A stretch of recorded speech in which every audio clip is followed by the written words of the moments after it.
Welcome to the podcast for Runaway. I'm the author, Sabine Wilder, here to read my book to you. Let's get started. Chapter 17. Changes. Evie paced back and forth in front of the door to the meeting room as she waited for the others to arrive. Anna watched her, eyes darting back and forth under dark lashes, from Evie to the floor, then back again. Walter had brought her when he intercepted Evie in the hallway. He wouldn't say exactly what was going on with Fenris, but Evie knew it wasn't good. The way Walter wouldn't look her in the eye told her something was wrong. Then she was told to summon the rest of her pack. Whatever it was would be broken to them as a group, affording her no respect as their leader. The boys arrived with Susan in tow. Les raised a curious eyebrow, but all Evie could do was shrug in response. She had no answers for them. The door opened and they were called inside. Evie squared her shoulders, marching into the room to face whatever Fenris was going to throw at them. Her heart nearly stopped when she saw the pale woman sitting at the head of the table. Evie's hackles rose. She should have known. "Please have a seat," came a familiar, snide voice, as the woman lifted her head from her notes. Dark curls fell across her face, refusing to stay in the neat bun pulling back her hair. A ghost of a smile pricked the edges of her red, vampire lips. Evie wanted to scream, but kept her face expressionless. "Long time no see, Lilith. What brings you to my neck of the woods?" "You mean Agent Armstrong, I'm sure." She hung her seniority over Evie's head. "Please, have a seat and we'll get right to the heart of the matter." Evie scraped a chair across the floor, plunking herself directly opposite Lilith. She felt her pack take their seats around her, rather than watch them, her eyes trained on the woman opposite her. She knew Lilith, intimately, and her presence here would only spell trouble for her pack. Les laughed, but there was no humor in it. "It had to be you, didn't it?" "You can take up my assignment to this case with the heads of Fenris if you wish, Mr. Burns. But for now, I'm here until the end, one way or another." Evie's mouth went dry. "You've been assigned to Hunter's case permanently?" "As the new head of the case, I would hope so." The floor felt like it had been ripped out from underneath Evie. This couldn't be happening. "Who died and made you boss?" Les didn't bother containing his scorn. "It's not a death, but the lack of results that have promoted me to this position. I don't doubt that the agents who have worked on this case in the past have done so with passion, but if passion could yield results, we wouldn't be sitting here now. What this case needs is a tactical mind." "You mean a soulless bloodsucker?" Les slammed his fist into the table. "Watch your mouth," Evie growled at him. If she could contain herself, she expected Les to be on his best behavior. The Cheshire grin never left Lilith's face. "The bleeding hearts have had their shot. Now it's my turn, and I expect full compliance. That won't be a problem for you, will it, Les?" "Fenris will have our full cooperation," Evie answered for him. "Good," Lilith said, "because as of this moment, you, Evelyn, and Leslie Burns are stripped of any authority and official involvement in this case.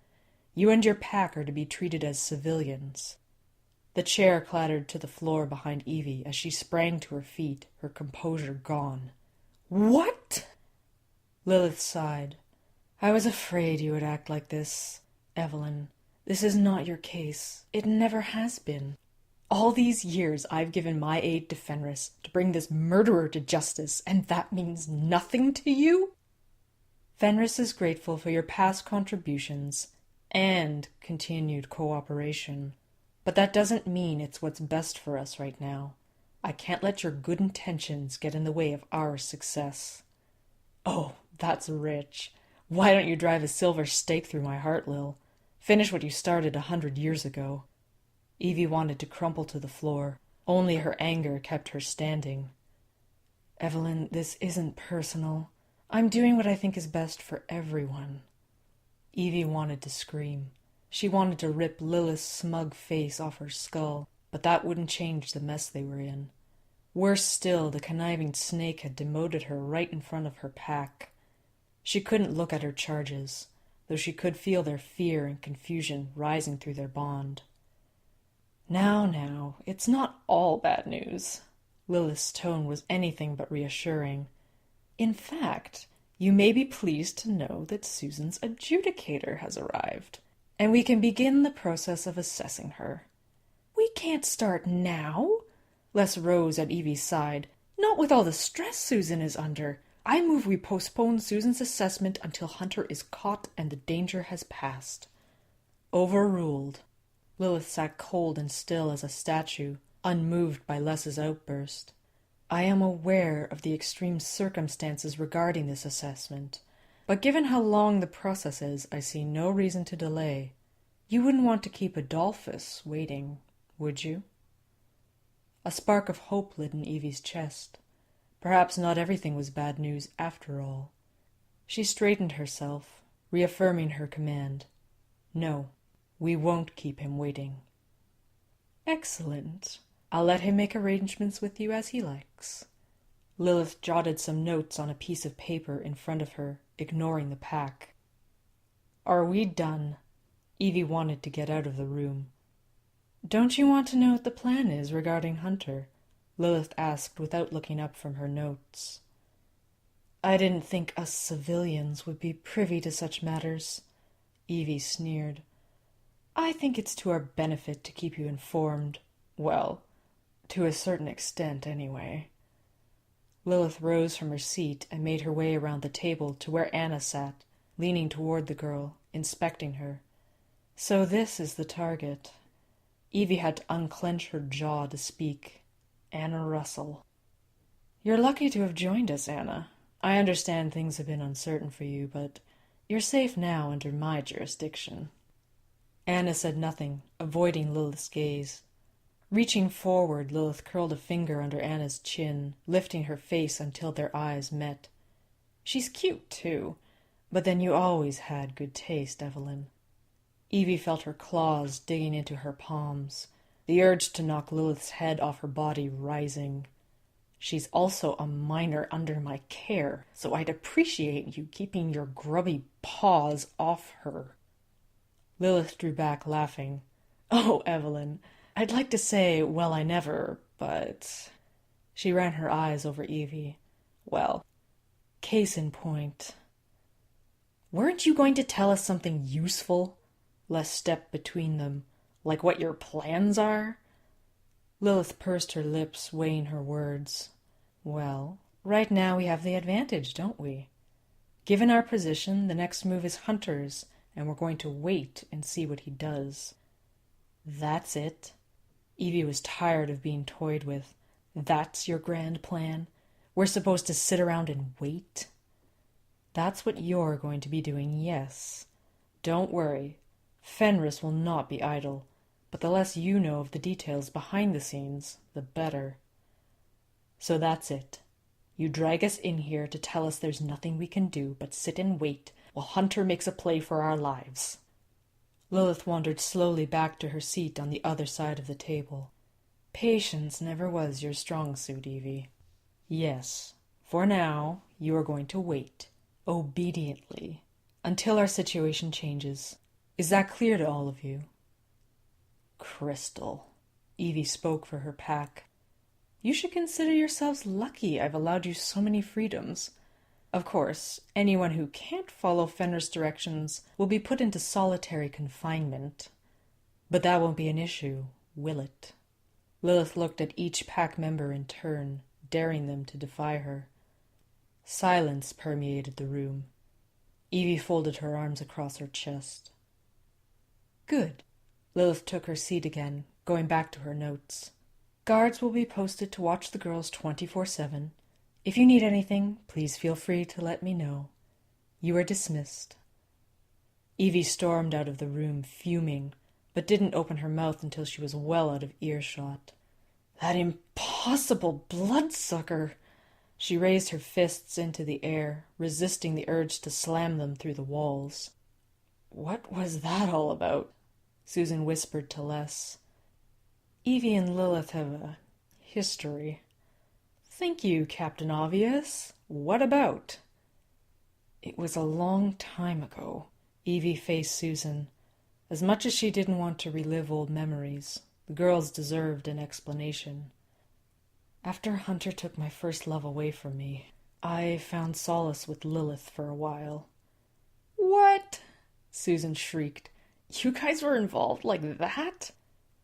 "That explains a lot." Anna shivered. "I didn't like the way she looked at me." Evie saw red. "That's because that woman is a snake.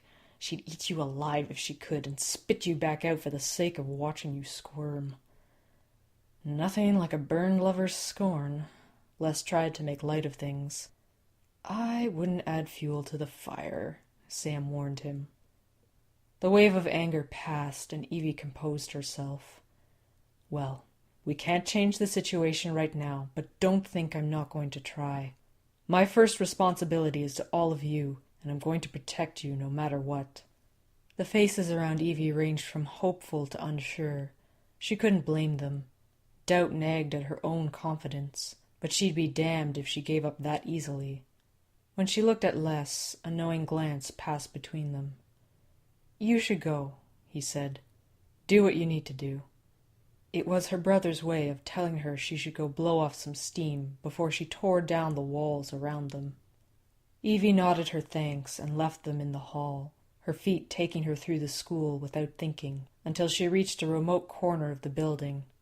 She fumbled through a set of keys, her hands trembling as she put one in the lock and gave it a turn. The door opened, revealing an empty room before her. The windows on the far side stretched almost to the ceiling, letting cascades of afternoon sunlight wash the floor. Evie shut the door behind her, walking slowly towards a boom box across the room. Her reflection walked with her, cut in half by a bar at her midsection. Evie fumbled through a series of tapes before realizing the one she wanted was already in the machine. The play button sank under her finger, and she cranked the volume. Relief washed over her as Evie walked to the middle of the empty dance floor, shaking off the last bit of Wolfe, becoming fully human again. She became aware of her body, the flexing of each muscle, the tension that had built in her shoulders. She needed to let that go. Toes pointed, arms poised, she danced through the room, losing herself in the motion. Here she could be as aggressive or incorrect as she wanted. She took her hurt and anger, channeling it through her body to make something beautiful as she danced away. During a spin, Evie caught sight of the open door and someone watching her. She stiffened as Anna's scent hit her nose. The girl stood wide-eyed, frozen with one hand still pushing the door open. "Well, don't stand in the doorway," Evie snapped. "Come in and close it behind you." "Sorry, I didn't mean to interrupt." Anna stumbled in, shutting the door. "I'm done anyway." Evie ran her fingers through sweat-soaked hair. "What are you doing up here anyway?" "Les sent me. He wanted to know if you were coming down to dinner." "Is it that late already?" Evie saw the setting sun through the windows. Time had flown while she worked out her anger. "I didn't know you liked to dance." Anna inspected the room, but her eyes kept darting apprehensively in Evie's direction.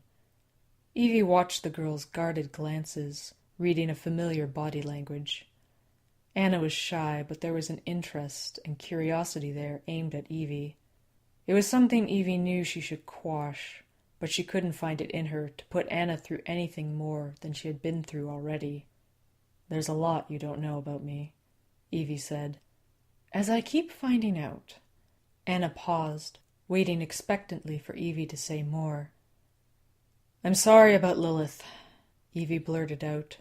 "I had no idea she was going to be there." "It's not your fault," Anna said, running a hand over the bar. "No, but it is my job to protect you, and if I could help it, I'd keep that woman as far away from you as possible. She seems to enjoy getting under people's skin.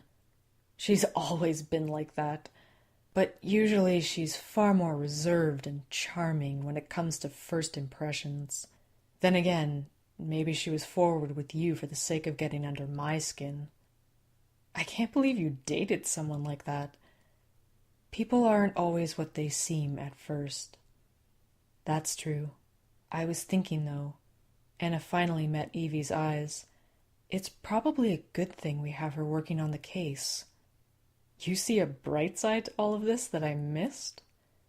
Anna chewed her bottom lip, eyes returning to the floor. She reminds me of Hunter. There's something about her, the way she acts, the way she's full of herself. Maybe what we need is someone who thinks like him, and maybe that's why Lilith was picked for this case. From the mouths of babes. Evie couldn't believe it. Anna had done more to reassure her in minutes than dancing had done for her in hours. I suppose Fenris is trying to fight fire with fire. Not that I'm sure it'll work. Are you sure it won't? We'll see how it plays out, won't we? That concludes Chapter 17. Runaway is currently available for you to listen to for free. I will release a new chapter every week until the book is finished. But if you can't wait to find out what happens, the ebook is available through Kobo and Amazon. Just search for Sabine Wilder or get a direct link from my website at sabinewilder.com. I'd love to hear from you. If you have any questions, comments, or would like to give me feedback, you can always email me at sabine@sabinewilder.com. Don't forget to rate this podcast and help me grow. Thank you for listening, and have a pleasant night.